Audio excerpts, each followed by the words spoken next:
എല്ലാവർക്കും നമസ്കാരം. Food and ക്രാഫ്റ്റിലേക്ക് സ്വാഗതം.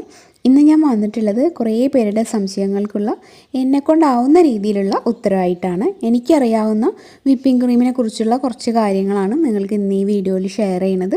പിന്നെ എങ്ങനെയാണ് പെർഫെക്റ്റ് ആയിട്ട് വിപ്പിംഗ് ക്രീം ബീറ്റ് ചെയ്തെടുക്കുകയെന്നും ഇന്നത്തെ വീഡിയോയിൽ കാണിക്കുന്നുണ്ട്.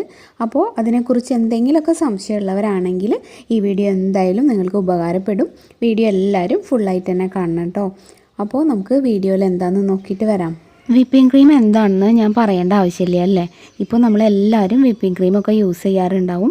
കേക്കൊക്കെ ഉണ്ടാക്കിയിട്ട് അത് ഡെക്കറേറ്റ് ചെയ്യാനും അതുപോലെ ഡിഫറെൻ്റ് ആയിട്ടുള്ള ഡെസേർട്ട്സിലും അതുപോലെ പുഡിങ്ങിലും ഐസ്ക്രീമിലും ഒക്കെ നമ്മളിപ്പോൾ വിപ്പിംഗ് ക്രീം യൂസ് ചെയ്യാറുണ്ട്. വിപ്പിംഗ് ക്രീമിൽ തന്നെ നോൺ ഡയറി വിപ്പിംഗ് ക്രീമും ഉണ്ട്, അതുപോലെ തന്നെ ഡയറി വിപ്പിംഗ് ക്രീമും ഉണ്ട്. പിന്നെ പൗഡർ ഫോമിൽ നമുക്ക് വിപ്പിംഗ് ക്രീം വാങ്ങിക്കാനായിട്ട് കിട്ടും. അതിൽ ഡയറി വിപ്പിംഗ് ക്രീം എന്ന് പറഞ്ഞു കഴിഞ്ഞാൽ നമുക്ക് ആ പേര് കേൾക്കുമ്പോൾ തന്നെ മനസ്സിലാവും ഡയറി പ്രോഡക്ട്സിൽ നിന്നാണ് അത് ഉണ്ടാക്കുന്നത്. മിൽക്ക്, ബട്ടർ അതുപോലെയുള്ളതിൽ നിന്നൊക്കെ അവരുണ്ടാക്കിയെടുക്കുന്നതാണ് ഈ ഡയറി വിപ്പിംഗ് ക്രീം. അതുപോലെ തന്നെ നോൺ ഡയറി വിപ്പിംഗ് ക്രീം എന്ന് പറഞ്ഞാൽ വെജിറ്റബിൾ ഫാറ്റിൽ നിന്നാണ് അവരത് ഉണ്ടാക്കിയെടുക്കുന്നത്. അപ്പോൾ അതിൽ ബട്ടറോ മിൽക്കോ ഒന്നും ഉണ്ടാവില്ല. ഇനി ഇത് എങ്ങനെയാണ് മനസ്സിലാവുകയെന്ന് പറഞ്ഞാൽ ആ പാക്കറ്റിൽ തന്നെ എഴുതിയിട്ടുണ്ടാവും നോൺ ഡയറി വിപ്പിംഗ് ക്രീം അല്ലെങ്കിൽ ഡയറി വിപ്പിംഗ് ക്രീം എന്ന്. അതൊന്ന് ശ്രദ്ധിച്ചാൽ മതി. നമ്മളിപ്പോൾ കേക്ക് ഐസിങ് ചെയ്യാനോ ഒക്കെയാണ് നമ്മൾ ഈ ക്രീം വാങ്ങുന്നതെന്നുണ്ടെങ്കിൽ എന്തായാലും നോൺ ഡയറി വിപ്പിംഗ് ക്രീമുകൾ വാങ്ങുന്നതാണ് ഏറ്റവും നല്ലത്. പെട്ടെന്ന് നമുക്ക് സ്റ്റിഫ് പീക്സ് ആക്കി എടുക്കാൻ പറ്റും. നോൺ ഡയറി വിപ്പിംഗ് ക്രീമുകൾക്ക് അങ്ങനെ ഒരു ഗുണമുണ്ട്. മറ്റേ ഡയറി വിപ്പിംഗ് ക്രീം ആണെങ്കിൽ നമ്മൾ എത്ര ബീറ്റ് ചെയ്താലും അത് സ്റ്റിഫ് പീക്കായിട്ട് വരാറേ ഇല്ല. എനിക്ക് ഇതുവരെ കിട്ടിയിട്ടില്ല. ഇനി ആർക്കെങ്കിലുമൊക്കെ വന്നിട്ടുണ്ടോ എന്ന് എനിക്കറിയില്ല. അപ്പോൾ അതുകൊണ്ട് ഞാൻ നോൺ ഡയറി വിപ്പിംഗ് ക്രീമുകളാണ് എപ്പോഴും സജസ്റ്റ് ചെയ്യാറ്. ഈ കാണുന്ന പാക്കറ്റിലെ വിവോ അതുപോലെ ഫിയോന, റിച്ച് ആ ബ്രാൻഡൊക്കെ നല്ലതാണ്. ഇതിൽ നിങ്ങൾക്ക് ഏതാ കിട്ടുകയെന്നുണ്ടെങ്കിൽ അത് വാങ്ങാം. ഇപ്പോൾ നമുക്ക് പുഡിങ് ഉണ്ടാക്കാനോ അല്ലെങ്കിൽ ഐസ്ക്രീം ഉണ്ടാക്കാനോ ഒക്കെ ആണെങ്കിൽ ഡയറി വിപ്പിംഗ് ക്രീം ആയാലും കുഴപ്പമില്ല. അത് നമുക്ക് അങ്ങനെ ഷേപ്പിലൊന്നും ചെയ്യേണ്ട കാര്യമില്ലല്ലോ. കേക്കിലൊക്കെ ആകുമ്പോൾ നല്ല ഡിസൈനൊക്കെ ചെയ്തെടുക്കണമെങ്കിൽ നല്ല സ്റ്റിഫ് പീക്സ് കിട്ടിയാലേ പറ്റുള്ളൂ. അപ്പോൾ അതിന് വേണ്ടിയിട്ടാണെങ്കിൽ നോൺ ഡയറി വിപ്പിംഗ് ക്രീം വാങ്ങാം. പിന്നെ നമുക്ക് ഒരെണ്ണമുള്ളത് എന്താണെന്ന് വെച്ചാൽ വിപ്പിംഗ് ക്രീം പൗഡറാണ്. വിപ്പിംഗ് ക്രീം പൗഡർ ബീറ്റ് ചെയ്ത് കിട്ടുകയൊക്കെ ചെയ്യും. സ്റ്റിഫ് പീക്സൊക്കെ ആയിട്ട് നമുക്ക് എടുക്കാൻ പറ്റും.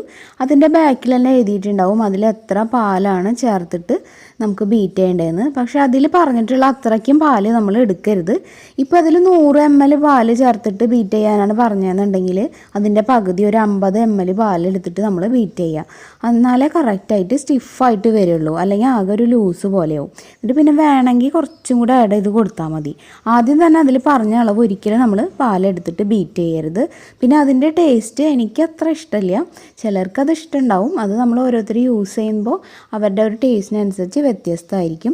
പിന്നെ നമ്മൾ ഈ പൗഡർ വാങ്ങിക്കുമ്പോൾ ഒരു കാര്യം ശ്രദ്ധിക്കണം. ചിലപ്പോൾ ആ പാക്കറ്റിൻ്റെ ഉള്ളിൽ അത് കട്ട പിടിച്ചിട്ട് ഇരിക്കുന്നുണ്ടാവും.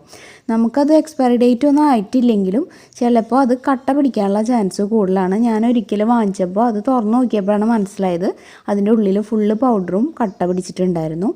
അപ്പോൾ നമ്മളൊന്ന് കുലുക്കി നോക്കിയിട്ട് പൗഡർ ഫോമിൽ തന്നെയാണോ എന്ന് ഉറപ്പ് വരുത്തിയിട്ട് നമ്മൾ വാങ്ങുക. കുലുക്കി നോക്കുമ്പോൾ നമുക്ക് മനസ്സിലാവും അത് പൗഡർ കുലുങ്ങുന്നത് നമുക്ക് ശരിക്കും ഫീൽ ചെയ്യും. അപ്പോൾ അത് ഒരു കാര്യം പ്രത്യേകം ശ്രദ്ധിക്കണം. പൗഡർ വാങ്ങുമ്പോൾ 50 ഗ്രാമിൻ്റെ ഈ ഒരു പാക്കറ്റിന് 60 രൂപയാണ് കേട്ടോ വില.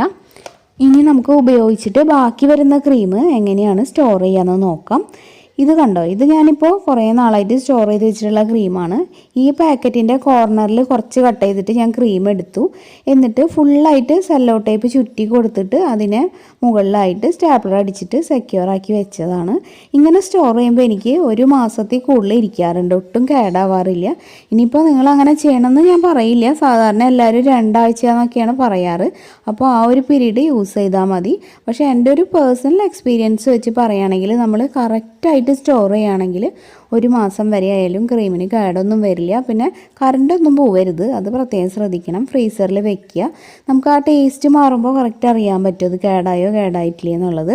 കണ്ടോ, ഇതുപോലെ ആ കോർണർ കുറച്ച് കട്ട് ചെയ്തിട്ട് ക്രീം എടുക്കുക. ആവശ്യത്തിനുള്ള ക്രീം മാത്രം എടുക്കുക. എന്നിട്ട് ഇങ്ങനെ ഫോൾഡ് ചെയ്യുക. എന്നിട്ട് ഫുള്ളായിട്ട് എയർ കടക്കാത്ത വിധത്തിൽ സെല്ലോ ടൈപ്പ് ചുറ്റി കൊടുക്കുക.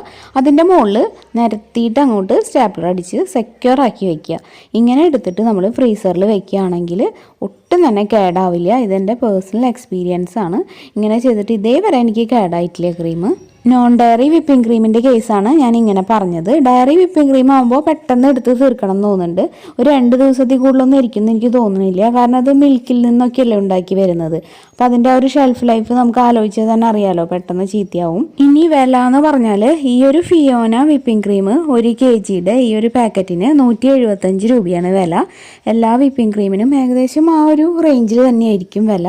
ഇപ്പോൾ 1 കിലോൻ്റെ പാക്കറ്റ് വാങ്ങുന്നതിനേക്കാളും നല്ലത് 1/2 കിലോൻ്റെ പാക്കറ്റ് വാങ്ങുന്നതാണ്. ഇപ്പോൾ 1 കിലോ ആകുമ്പോൾ കുറച്ച് എടുത്തു കഴിഞ്ഞാലും അതിൽ കുറേ ബാക്കി ഉണ്ടാവും. പിന്നെ നമുക്ക് അത്രയും വേഗം എടുത്ത് തീർക്കില്ലല്ലോ നമ്മൾ വീട്ടിലൊക്കെ ആകുമ്പോൾ. അപ്പോൾ 1/2 കിലോൻ്റെ പാക്കറ്റ് വാങ്ങുന്നതാണ് കൂടുതൽ നല്ലത്. ഇനി നമുക്ക് ക്രീം ബീറ്റ് ചെയ്യുന്നതിനെ കുറിച്ച് പറയാം. നമ്മൾ സാധാരണ പറഞ്ഞല്ലോ, ഫ്രീസറിലാണ് ക്രീം നമ്മൾ സ്റ്റോർ ചെയ്ത് വെക്കേണ്ടത്. അപ്പോൾ നമ്മൾ ഉപയോഗിക്കുന്നതിനേക്കാളും ഒരു മണിക്കൂർ മുമ്പൊക്കെ ഫ്രിഡ്ജിൻ്റെ താഴെ എടുത്ത് വയ്ക്കുക. ഫ്രിഡ്ജിൻ്റെ താഴത്തെ ഭാഗത്ത് തണവ് കുറവല്ലേ, അപ്പോൾ വല്ലാത്ത ഐസ് ക്രിസ്റ്റലൊക്കെ പോയിട്ട് നല്ലൊരു തണുപ്പ് വേണം, എന്നാൽ വല്ലാണ്ട് ഇങ്ങനെ കട്ട പാടുമില്ല. അങ്ങനെയാണ് കറക്റ്റായിട്ട് വേണ്ടത്. ആ ഒരു രീതിക്ക് വരും. അപ്പോൾ നമുക്കത് ബീറ്റ് ചെയ്യാനായിട്ട് എടുക്കാം. ബീറ്റ് ചെയ്യുന്നതിന് മുമ്പായിട്ട് നമ്മൾ ഏത് പാത്രത്തിലാണോ ബീറ്റ് ചെയ്യുന്നത് ആ പാത്രം ഫ്രീസറിൽ വെച്ചിട്ട് നന്നായി തണുപ്പിക്കുക. ബീറ്ററിൻ്റെ ബ്ലേഡും നന്നായിട്ട് തണുപ്പിക്കുക. അതുപോലെ മിക്സിയിലാണെങ്കിൽ മിക്സി ഒരു 5-6 മണിക്കൂറൊക്കെ നന്നായിട്ട് തണുപ്പിക്കണം. പിന്നെ പെർഫെക്റ്റായിട്ട് ബീറ്റായിട്ട് കിട്ടാൻ എപ്പോഴും നല്ലത് ബീറ്റർ തന്നെയാണ്. മിക്സിനേക്കാളും നല്ല സ്റ്റിഫ് പീക്സ് കിട്ടുക എന്തായാലും ബീറ്ററിലാണ്. ബീറ്റ് ചെയ്യുന്ന പാത്രത്തിൻ്റെ താഴെ മറ്റൊരു പാത്രത്തിൽ, കുറച്ചുകൂടി വലിയൊരു പാത്രത്തിൽ കുറച്ച് ഐസ് ക്യൂബ്സ് അല്ലെങ്കിൽ ഐസ് വാട്ടർ ഒഴിച്ചിട്ട് നന്നായിട്ടൊരു തണുപ്പ് ഉണ്ടാക്കുക. എന്നിട്ട് അതിൻ്റെ മുകളിലാണ് നമ്മൾ ബീറ്റ് ചെയ്യേണ്ട പാത്രം വെക്കേണ്ടത്. എന്നിട്ട് നമുക്ക് അതിലേക്ക് ആവശ്യത്തിനുള്ള ക്രീം ഒഴിച്ചു കൊടുക്കുക. കുറച്ച് വലിയ പാത്രം എടുക്കണം കേട്ടോ. നമ്മൾ ക്രീം നന്നായിട്ട് ഇങ്ങനെ ഡബിളായിട്ട് വരും. അപ്പോൾ അത് കൊള്ളാതെ വരും, നമുക്ക് ചെയ്യാൻ ബുദ്ധിമുട്ടാവും. അതൊക്കെ ഓർത്തിട്ട് വലിയ പാത്രം തന്നെ എടുക്കുക. എന്നിട്ട് നമുക്ക് ബീറ്ററിൻ്റെ ബ്ലേഡ് അതിൽ താഴ്ത്തി വെച്ചിട്ട് ഓൺ ചെയ്യുക, അല്ലെങ്കിൽ ആകെ തെറിക്കും. എന്നിട്ട് നമ്മൾ സ്പീഡ് 1-ൽ തുടങ്ങിയിട്ട് പതുക്കെ കൂട്ടിക്കൊണ്ടുവരിക. ആദ്യം 1-ലിട്ടിട്ട് കുറച്ച് നേരം അടിക്കുക, പിന്നെ സ്പീഡ് കൂട്ടുക. അങ്ങനെ വേണം കൂട്ടിക്കൊണ്ടുവരാനായിട്ട്. ആദ്യം തന്നെ ഹൈ സ്പീഡിലേക്ക് പോകരുത്. ഇപ്പോൾ കുറച്ചൊന്ന് ക്രീമി ആയിട്ട് വന്നിട്ടുണ്ട്. ആ സമയത്ത് നമുക്ക് ആവശ്യത്തിനുള്ള പൊടിച്ച പഞ്ചസാര ചേർക്കാം. നല്ല നൈസായിട്ട് പൊടിച്ച് അരിച്ചെടുക്കണം. അതാണ് നമ്മൾ ചേർക്കുന്നത്. 1/2 കപ്പിന് 3 ടേബിൾ സ്പൂണൊക്കെ മതിയാവും. ഇതിപ്പോൾ 1 കപ്പുണ്ട്, അപ്പോൾ ഒരു 6 ടേബിൾ സ്പൂൺ ഞാൻ ചേർക്കുന്നുണ്ട്. ഓരോ ക്രീം ബ്രാൻഡിനനുസരിച്ച് മധുരമൊക്കെ വ്യത്യാസം ഉണ്ടാവും. അതിനനുസരിച്ച് നിങ്ങൾ നോക്കിയിട്ട് ഇട്ടാൽ മതി. അത് കുറേശ്ശെയായിട്ട് ഇട്ടിട്ട് പതുക്കെ സ്പീഡ് കൂട്ടി കൊണ്ടുവരിക. നിങ്ങളിപ്പോൾ ഏത് സ്പീഡിലാണോ നിർത്തിയിട്ടുള്ളത് അതിൽ നിന്ന് ബാക്കിലേക്ക് വരരുത്, മുകളിലോട്ട് തന്നെ കൂട്ടുക. ഇപ്പോൾ 3-ൽ വെച്ചിട്ടാണ് പഞ്ചസാര ഇട്ടതെന്നുണ്ടെങ്കിൽ 3-ൽ നിന്ന് തന്നെ വീണ്ടും തുടങ്ങിയിട്ട് 4, 5 അങ്ങനെ കൂട്ടിക്കൊണ്ടുവരിക. നമ്മുടെ ബീറ്ററിൽ എത്രയുണ്ട് അതുവരെ. അപ്പോൾ അങ്ങനെ നന്നായിട്ട് ലാസ്റ്റ് ഹൈ സ്പീഡിൽ ബീറ്റ് ചെയ്തുകൊണ്ടിരിക്കുക. നല്ല പെട്ടെന്ന് തന്നെ നമുക്ക് നല്ല സ്റ്റിഫായിട്ടുള്ള പീക്സായിട്ട് കിട്ടും. കണ്ടോ, നല്ല പീക്സായിട്ട് വന്നിട്ടുണ്ട്. ആ സമയത്ത് നമുക്ക് ബീറ്ററിൻ്റെ ബ്ലേഡ് മൂവ് ചെയ്യാൻ തന്നെ ബുദ്ധിമുട്ടാവും. അപ്പോൾ നമ്മൾ കുറച്ച് ക്രീം എടുത്ത് ഇങ്ങനെ ഒന്ന് പൊന്തിച്ച് നോക്കിയാൽ ആ സ്പൂണിൽ നിന്ന് താഴോട്ടൊന്നും വീഴില്ല. അപ്പോൾ അങ്ങനെ ആയാൽ പിന്നെ അത് ബീറ്റ് ചെയ്യരുത്, ഓവർ വീപ്പായിട്ട് പോവും. അപ്പോൾ ഇത്രയും മതി. ഇനി ഇത് നമുക്ക് കേക്കിലൊക്കെ ഐസിങ്ങിന് വേണ്ടിയിട്ട് യൂസ് ചെയ്യാം. കുറച്ച് നേരം വേണമെങ്കിൽ ഫ്രിഡ്ജിലൊന്ന് വെച്ചിട്ട് ഒന്ന് സെറ്റാക്കിക്കോളൂ. അപ്പോൾ കറക്റ്റായിട്ട് നല്ല ഫ്ലവറൊക്കെ ചെയ്യണമെങ്കിൽ അതാവും നല്ലത്.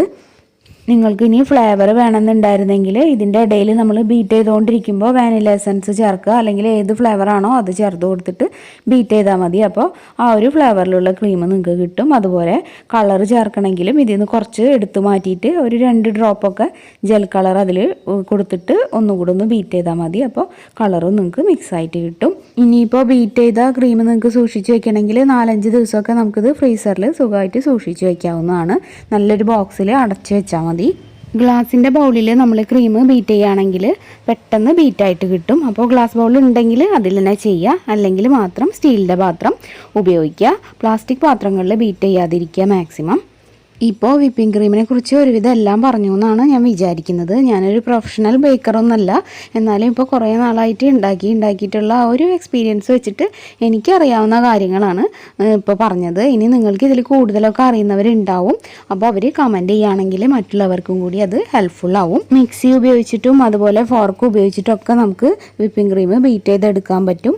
പക്ഷേ നമ്മുടെ ആ ഒരു ബീറ്റർ വെച്ച് ചെയ്യുന്ന അത്രയ്ക്ക് അങ്ങോട്ട് കിട്ടില്ല എന്നേ ഉള്ളൂ. നമുക്ക് വീട്ടിലൊക്കെ അഡ്ജസ്റ്റ് ചെയ്യാനായിട്ട് അതായാലും ആയാലും മതി. അപ്പോൾ എല്ലാവരും ട്രൈ ചെയ്ത് നോക്കുക. ഇന്നത്തെ വീഡിയോ നിങ്ങൾക്ക് ഇഷ്ടമായിട്ടുണ്ടാവും എന്ന് വിചാരിക്കുന്നു. വീഡിയോ ഹെൽപ്ഫുള്ളാണെന്ന് തോന്നുകയാണെങ്കിൽ തീർച്ചയായും ഈ വീഡിയോനൊരു ലൈക്ക് തരിക. ഈ വീഡിയോ നിങ്ങളുടെ ഫ്രണ്ട്സിനും റിലേറ്റീവ്സിനും ഒക്കെ ഒന്ന് ഷെയർ ചെയ്ത് കൊടുക്കുക. അതുപോലെ നിങ്ങളുടെ അഭിപ്രായങ്ങളൊക്കെ കമൻറ്റിലൂടെ അറിയിക്കുക. പുതുതായിട്ട് ആരെങ്കിലും നമ്മുടെ ചാനൽ ഇപ്പോൾ കാണുന്നുണ്ടെങ്കിൽ ഒന്ന് സബ്സ്ക്രൈബ് ചെയ്തിട്ട് നമ്മുടെ ഫാമിലിയിൽ ജോയിൻ ചെയ്യണം കേട്ടോ. സബ്സ്ക്രൈബ് ചെയ്യുമ്പോൾ ബെല്ലൈക്കൺ ക്ലിക്ക് ചെയ്യാനും അതിന് നേരെ വരുന്ന ഓൾ എന്നുള്ളൊരു ഓപ്ഷൻ എനേബിൾ ആക്കാനും മറക്കരുത്. എന്നാലേ ഞാനിടുന്ന എല്ലാ വീഡിയോസിൻ്റെയും നോട്ടിഫിക്കേഷൻസ് നിങ്ങൾക്ക് കറക്റ്റായിട്ട് കിട്ടുള്ളൂ. പിന്നെ നമ്മുടെ പുതിയ ചാനലായിട്ടുള്ള പ്രാർത്ഥനാസ് വേൾഡും എല്ലാവരും ഒന്ന് സപ്പോർട്ട് ചെയ്യുമെന്ന് വിചാരിക്കുന്നു. ഇനിയപ്പോൾ മറ്റൊരു നല്ല വീഡിയോ ആയിട്ട് വീണ്ടും വരാം. എല്ലാവർക്കും നന്ദി.